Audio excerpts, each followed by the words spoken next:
Call them haters. Well, that's an understatement. Hatred looms oversized amid their grandiose claims. Look at the guys they pledged allegiance to and handed the reins. Brutal marauders with grievances and a hunger for fame. Quoting chapter and verse to slaughter and maim. Attacks that disperse every truce proclaimed. Bloodthirsty, isolated in their rage. Crying out Allahu Akbar, going up in flames. Gauging piousness in this basest of ways.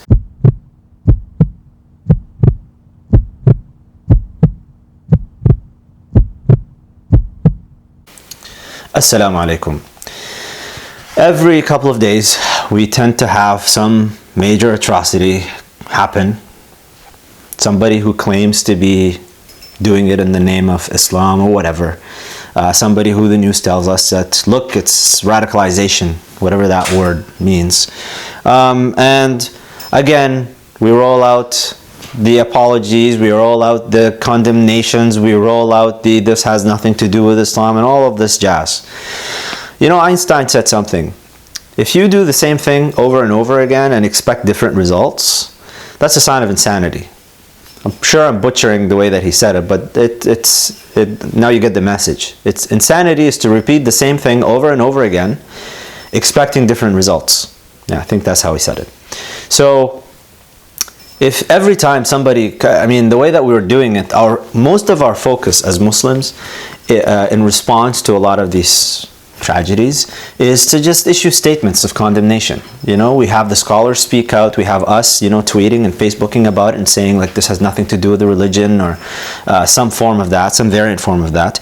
And I got a message here from Maryam al-Dabbagh, and Maryam came up with a different way of responding.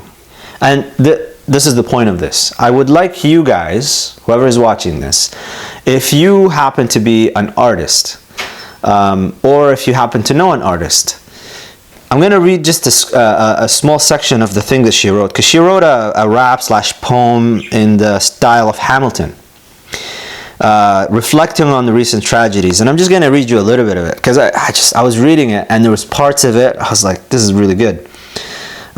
So Maryam, I'm sorry that I'm not an artist, I'm not an actor, I'm not a performer, so this is not going to sound as good as it could, but I'm going to link the article, the link to her poem down below in the description box. Take this, whoever has the means, and do a spoken word, like really good production video on this, and then share it so that we can share it. Wake up and smell the headlines. Turn on the news. Freeze like a deer in headlights, weary and confused. Rack your brain for clues. Try to explain the rules of a game you can only play to lose. Forced to participate through an elaborate ruse. Charting a course for civilization that we've got to refuse. Start by connecting the dots. Stop missing all of the cues. Peruse the truth to finally refute the obtuse. This tireless loop of deja vus obstructed our view. From Orlando to Paris, 9/11 to Istanbul, these massacres scare us. That's all they ever want to do. You can't think straight when you're afraid. That's how they're counting on you. We hear about these people, it seems, every other day. A crazy parade of faces with alien aims. Call them haters. Well, that's an understatement. Hatred looms oversized amid their grandiose claims. Look at the guys they pledged allegiance to and handed the reins. Brutal marauders with grievances and a hunger for fame. Quoting chapter and verse to slaughter and maim. Attacks that disperse every truce proclaimed. Bloodthirsty, isolated in their rage. Crying out Allahu Akbar, going up in flames. Gauging piousness in this basest of ways.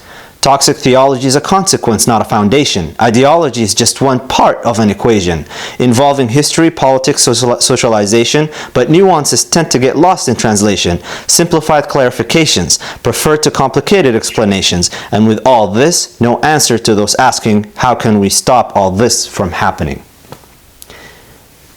You got to read the whole thing, because it's quite brilliantly written, it's beautiful, and I wish we had more.